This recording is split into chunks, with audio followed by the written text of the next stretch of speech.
Hello and welcome to my February wrap-up. I read 11 books, which might seem like a lot, but when you hear what I did read, you might change that opinion. So the first book I read was Blood Like Ours by Stuart Neville. This I listened to via audiobook, and I actually started it in December, but only finished it in February. That might give the impression that I didn't enjoy it, but I actually gave it 4 stars. The reason it took me so long to listen to it was because I wasn't really listening to audiobooks at the beginning of the year, and I was listening to it via Spotify and ran out of listening time at some point, so I had to wait before I could continue it. Blood Like Ours is the second in the Blood trilogy, which is said to be a horror, but reads more to me like a thriller with supernatural aspects. I suppose horrors and thrillers are quite similar in some aspects, and there's quite a lot of overlapping features, so it probably does fit into the horror genre as well. In the first book, Blood Like Mine, we follow Rebecca Carter as she travels across the country with her daughter, and she's trying to do whatever she can to keep her safe. We also follow a second perspective who is an FBI agent called Special Agent Mark Donner. He has become obsessed with hunting down a murderer who is draining bodies and severing their spinal cords. This obsession has cost him his marriage, and he's struggling to get chances to see his children, but all this does is cause him to become more desperate to find the killer. The second book starts not long after the first book, and we now have a few more perspectives. So we follow Moonflower, who is Rebecca's daughter, as she meets some boys who are just like her and want to help her. Then we also follow Special Agent Sarah McGrath, who had previously dismissed some of Mark's obsession with the case, but is now fully on board. And then finally we follow Emma Wilson, who at first her story seems completely unconnected. She is an Irish immigrant in 1998, and we follow her story when her friend and colleague goes missing. I was surprised at how much I enjoyed this book, as I thought the first one was just okay. I found there was quite a few moments where I didn't want to stop listening to the second one. I especially liked Moonflower's story. It became quite apparent quite quickly that there was something more to the boys that were trying to help her, and that perhaps she was better staying away from them. I wasn't too interested in Emma's story. It started getting more interesting towards the end, but at the beginning it was really quite dull. She was an interesting character. There were quite a few times I didn't agree with her decisions and the things she did. I understand why she did them, she was just trying to survive. But I think something she did towards the end of the book she didn't have to do, and it was probably the most immoral decision that she made.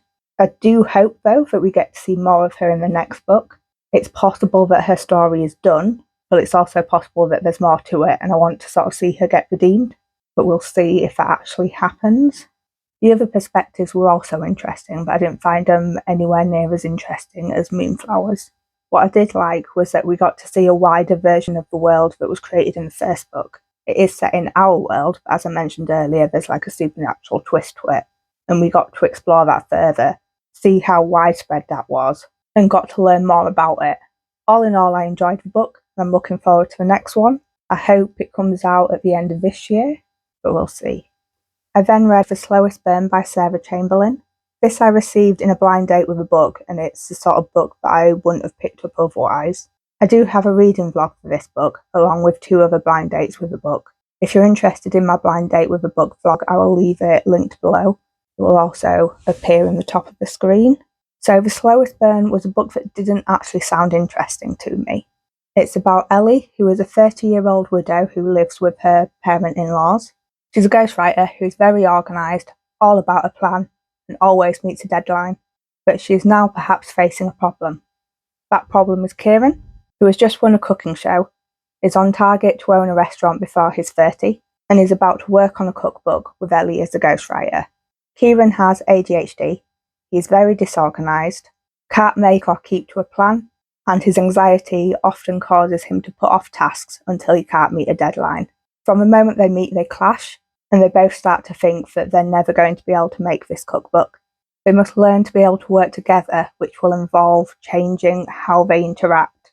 I found Kieran really relatable, which surprised me, as going into the book I thought I would relate more to Ellie, feeling that she was a character that I was more similar to. For quite a bit of the book, it felt that we didn't get to know Ellie very well. We spent the same amount of time with Ellie as we did Kieran, but it felt like we were not really seeing who she was. Now, it's possible that this was done deliberately, because I think if you met these 2 characters in real life, it would be easier to get to know Kieran than it would to get to know Ellie, as I think she's a lot more introverted. However, it did cause me to feel less connected to Ellie. Towards the end, though, that changed, and we started to see more about who she was, and she started to be a bit more of a three-dimensional character. I enjoyed seeing their relationship develop, and there was quite a few times that I started to feel giddy about it. And this is a feeling that I've not felt for a long time. It's the sort of thing that makes me excited to read, and is a reason for reading that I had completely forgotten about. I wasn't a big fan of the third act breakup. It just didn't really have much of an impact on me. I did, however, enjoy how they made up. It was one of those moments where it flipped a trope on its head. The book was full of tropes, but I enjoyed seeing how they were done. I'm definitely glad that this book was in a blind date with the book, as I wouldn't have picked it up otherwise, and I actually want to seek out more work by this author. I think at the moment she's only got one other book, so I might read that at some point. And then because it was February and Valentine's Day is in February, I decided to keep on the romance theme, but I went for a completely different romance and read Hunting Adeline by H.D. Carlton. This is the sequel to Haunting Adeline, which is about an author who moves to an old manor which was left to her by her grandmother. There she realises the place is haunted, but the ghosts are the least of her worries, as she soon realises that the person who is watching her breaking into her house and leaving gifts is in fact alive. So this is a dark romance, so as you can imagine, she starts to fall for her stalker. The second book follows immediately on from the first book, which ended in a cliffhanger. The lives of our male and female leads are both in danger, but for one of them things just get worse from there. Personally, I don't get the hype over this book. It's okay. There are some lines that are written absolutely beautifully, and then there are some lines that are overwritten, OTT, and a little bit cliched. I enjoyed Adeline's point of view, but I wasn't a big fan of Zaid's. When we're reading from Adeline's point of view, we see Zaid as a badass who tortures and kills people and is constantly putting himself in danger, all in order to protect people who are vulnerable. But in many of Zaid's chapters, when we see from his point of view and see what is going on in his head, he makes me think of a teenage boy who is trying to be edgy, and I find it just pathetic. I then have to keep reminding myself of his actions in order to keep that image in my head instead of a whiny little boy. So for the most part, I didn't enjoy his point of view because it just didn't really fit with the book. It turned something that was supposed to be dark to something pathetic, turned someone who was supposed to be really badass to a weak little child, and I just couldn't get behind it. What I did like about the book is how Adeline's power changes, and that's both her power in comparison to people who hurt her and her power in comparison to Zaid as well. I felt it was a very important part of the story. It showed character growth, and it also made their relationship seem a little less problematic. It was still very problematic, but they started to become a lot more equal. I also liked how they made sure that even though Zaid was trying to find Adeline and save her, it wasn't simply that he saved her, she played quite a big part in it herself. As again, I think that influenced the power dynamics between them and put them more on a level setting. I think had it been purely Zaid rescuing Adeline, then I think it would have reduced her power in comparison to him, and I think that would have made their relationship a lot more problematic than it was. I also enjoyed the exploration of trauma. There's one particular scene where Adeline breaks down that caused me to bawl. I felt it did a very good job of capturing the emotion. The exploration of trauma was also linked to Adeline's power, as it had quite an effect on it, but then we saw her regaining power over the course of trying to heal from that trauma. Do I think that the author wrote trauma well overall? No. There were plenty of bits that seemed really unbelievable, but it wasn't horrendous, as I felt there were some bits that were done well. Sybil, however, she was not done well at all. In terms of mental health at least, her character was very unbelievable. I felt it was a bad representation of mental illness. It was a good representation of showing how trauma can influence mental health, but the mental health itself was poorly done. It sort of reminded me of old crime and thriller shows and films, where mental illness is equated with dangerousness and shown more for shock value and entertainment purposes only, and at the same time is also incredibly inaccurate. That being said, I actually really liked Sybil and I enjoyed any scene that she was in. I was always really eager to see what antics she would do next, and I think there's a book that's written from her perspective, and I'm actually in two minds as to whether I want to read it or not, partly because I find she's entertaining, but also because I think she's done badly in terms of mental health representation. It's quite possible for the book to be over the top and a bit stupid in places.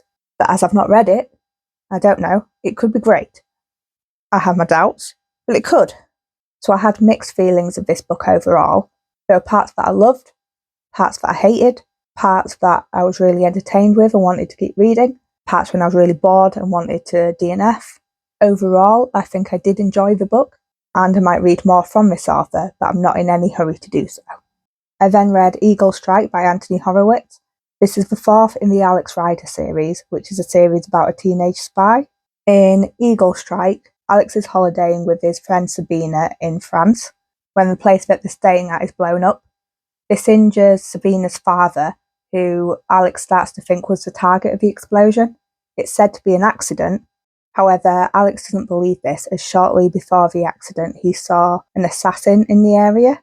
So Sabina's dad is a journalist and he's working on an article which is about the philanthropist and pop star Sir Damien Cray. Thinking that Cray must have something to do with the explosion, Alex starts to investigate. However, this time he doesn't have the backing of the MI6, as they've told him there's nothing to investigate. I first read this book as a child, and I'm now rereading as an adult, with the intention to actually finish the series. Child me would have given this book 4 or 5 stars, but adult me gave it 3. I still enjoy it, but I don't enjoy it as much as the child version of me who also wanted to be a spy. It's an action-packed book, and we get to see more of the assassin Yasin Grigorovich.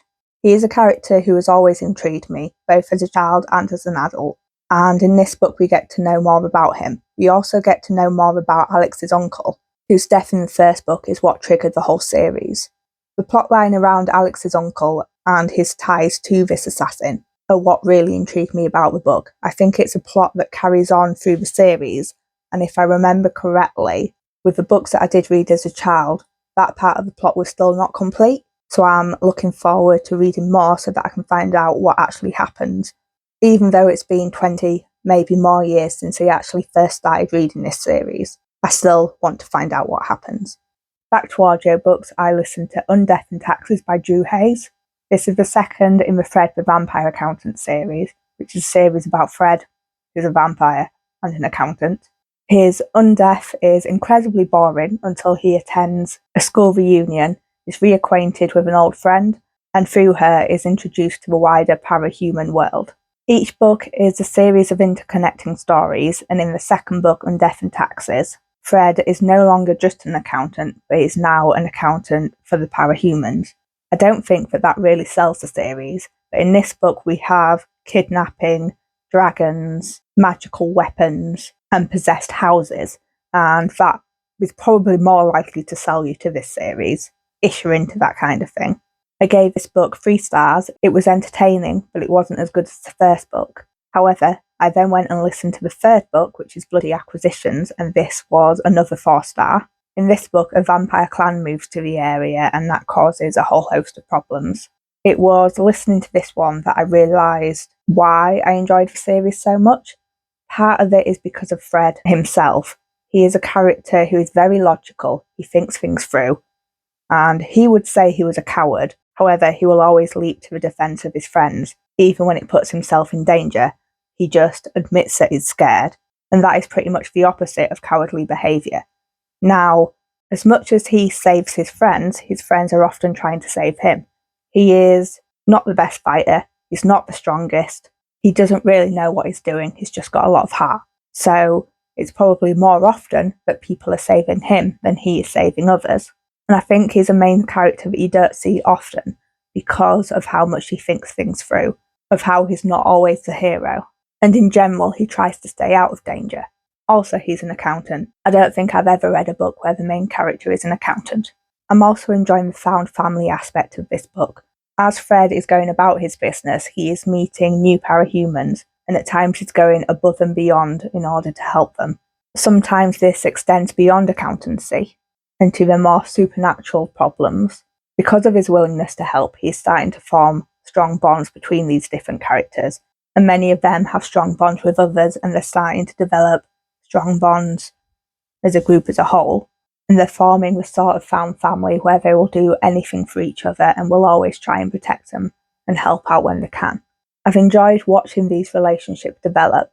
and I also think that the author has done quite a good job at creating distinct personalities. I reckon that even if it didn't say what character was in the scene, I'd be able to work it out by their actions and the way they talk.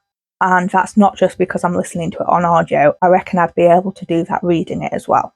So I'm just really enjoying this series. There are more out, but I'm trying not to spend money at the moment, so I can't listen to them anytime soon. So now on to the books that bumped up my numbers. They were all audio books. They were all under 2 hours. And because I listened to them on double speed, they were even less than that. So these books were Holiday Heatwave, Carnival Caper, and Fabulous Feast. These are 3 books in the Hotel Flamingo series, which is about a hotel for animals owned and ran by the human Anna. They are kids' books, and they are for kids younger than the audience for these, but despite that, I still really enjoy them. In Holiday Heatwave, it is summer and the hotel is really busy. Then Anna receives news that King Penguin royalty want to stay at her hotel. There's lots that she needs to do to get prepared for their visit, and then things start to go wrong. I rated this one 4 stars. Then in Carnival Caper, it's now autumn. Everyone is getting ready for the carnival. However, the weather could mean that everything gets cancelled and they need to try and find a workaround around this. This one I gave 3 stars. And in Fabulous Feast, it's winter. This is off-season for hotels and it's really quiet. So to try and drum up a bit of business, they decide to host a competition where they want to try and establish who is the best chef. So of course, Madame Le Pig from our Hotel Flamingo, she is one of the contestants. Then we also have a contestant from the rival hotel and a contestant from a popular restaurant in town. This one I also gave 3 stars. The books are fun, they're full of colourful personalities, and despite the age that they're aimed at, they greatly entertain me. Then I listened to another audiobook which was aimed at the same age as the previous books. This one was The Secret Explorers and the Comet Collision by S.J. King. This is the second in the Secret Explorers series, and this one I didn't enjoy. The series follows a group of kids who travel across the world and solve problems. In Comet Collision, they head to space in order to try and fix the satellite. They need to do this before a storm hits Jupiter, where the information from that is very important for the people on Earth to know about. The book didn't really interest me whatsoever. I didn't care about the plot, I didn't care about the characters, it just didn't really work for me. The series as a whole is very educational, and I can see it leading to children having more interest in the world around them, and also influence what sort of careers they want to do when they're older. But for me as an adult, it didn't really work for me. Perhaps because I'm past that sort of formulative stage. So it's not really a surprise that I didn't like it. It's probably more of a surprise that I enjoy the Hotel Flamingo series so much. Then the final book I read in February was A Court of Thorns and Roses by Sarah J. Maas.